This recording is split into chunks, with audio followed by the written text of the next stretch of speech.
It's SBE and ChargePoint here on Investors Hub Market Vision.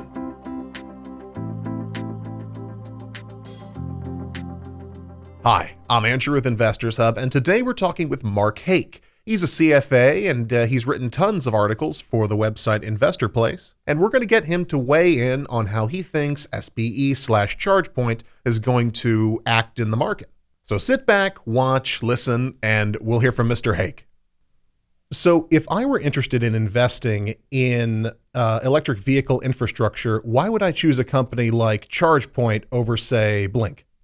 Yeah, I like ChargePoint. First of all, they're the largest charging company. They have the largest market share, something like 45%. They claim they have 45%, which is twice as large as Tesla's, and significantly larger than Blink's, for example. But, you know, I'm an expert on stock valuation, so let's just get to the numbers. I think ChargePoint, i.e. via the SBE SPAC, is cheaper. And frankly, there's more information on ChargePoint.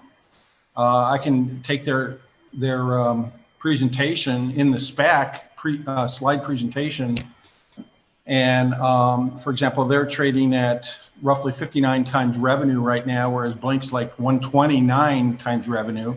However, if you go out 6 years to 2026, the EV to sales ratio is not that bad. It's only about 13 or 14 times, and it could go up to, and that's if you adjust it and discount it to the present, it could go up to like 20 times. So, by the way, this also brings up the reason why I like SPACs to invest in EVs. SPACs have really revolutionized IPOs because for one very simple reason that I, as an analyst, like. They give you forecasts of the future. They give you the forecasts, internal forecasts of revenue and EBITDA. I've never seen this before. You never get this in IPOs, and you frankly never get it in roadshows unless you're an institutional investor. And even then, you really have to force the company to give it to you. So you can use that information to estimate the value of a company really carefully in a SPAC IPO, in a SPAC merger, if you will. I've written numerous articles about this in InvestorPlace. And in fact, I have a series where I highlight SPAC mergers and how you can value them. Typically, what will happen is the company near the end of the presentation will give you the number of shares that will be outstanding. You can simply multiply that times the price, and you can have a pro forma market cap. Then use that to estimate the PE ratio or the EV to sales ratio based on the numbers they give you. And in many cases, you can see the opportunity for a doubling or a tripling of the stock. A lot of people don't realize this.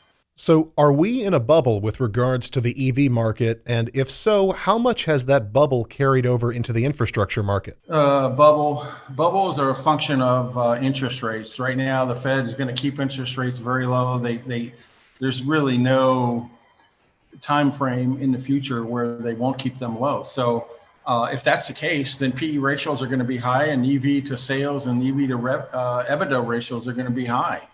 I don't think we're in a bubble. Especially in regards to the electrification of vehicles.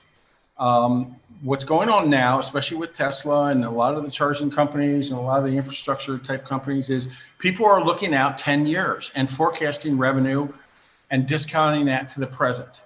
That's what's going on. So the numbers might look high, but not if you take the next 10 years and discount it to the present. The Biden administration has promised like $2 trillion towards renewables and infrastructure and other things in that sphere. Do you think that the market has already evaluated that infusion of resources into the market value of things, or is there another rally to come in relation to that? That's interesting that you say that. I would be very interested to know if that's going to be money that's going to end up in consumers' hands, i.e., are they going to provide credits on your tax if you buy an EV. That'd be very fun, wouldn't it? Because that's all pretty much gone with Tesla and some of these other companies. But if it's basically just money going into corporations' hands, I don't know. Maybe that's fun. Maybe it isn't. but I'd rather see it go into consumers' hands. I don't think it's been, back to your question, I don't think it's been discounted into, especially if it becomes a tax credit. It's not been discounted. What if Tesla can, keep on selling cars with another $4,000 or $5,000, $6,000 tax credit for buying them? That'd be great, wouldn't it? That would spur sales. It'd help all the other companies too. So the merger vote got delayed to sometime in mid-January for the ChargePoint SBE merger. Do you anticipate a pullback around that time? No, there's not going to be a pullback. If anything, it'll move up even higher than I expected. I expected the stock would go into overvaluation territory. It'll probably get up to close to 50, maybe not right away, but very quickly after, I think. And here's what will happen is the company then will produce their first quarterly public earnings, let's say by by April. Then you've got another data point that you can forecast earnings going forward.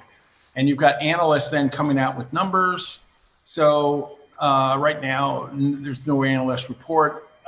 Then I can start looking at really detailed spreadsheets on the discounting their future earnings, and we could get even more precise. So I wouldn't even be surprised to see it. Right now, I suspect it'll go to 15 to 20 times EV to sales. That would put it anywhere from $46 to $51 per share. Now, it could go even higher than that, but at that point, it would be overvalued. But it would be temporarily overvalued, depending on how quickly. The main thing that people should do with SBE is look at their sales chart in their presentation on how they expect to see sales grow dramatically, exponentially through the next 5 years as the number of cars, electric vehicle cars, grow exponentially. So last question, what other SPACs should we be paying attention to? There's a new one that just came out that just did a merger called Newborn Acquisition. I have a stake in that. I think that's good because they just have a deal with another charging company called New, based out of San Diego. It's more of a fleet charging type situation. Another one that just today actually trading, Open is their new symbol, OPEN, Open Door Technologies. That's a LiDAR company. And so now it's no longer a SPAC, it's actually a public company. And you can see an article I just published today in InvestorPlace about that. So I think it's significantly undervalued. In fact, in my article, I say it's at least 100% undervalued. Just take a look at that article too. Thanks for watching. Be sure to like, comment, and subscribe, and I'll see you again soon.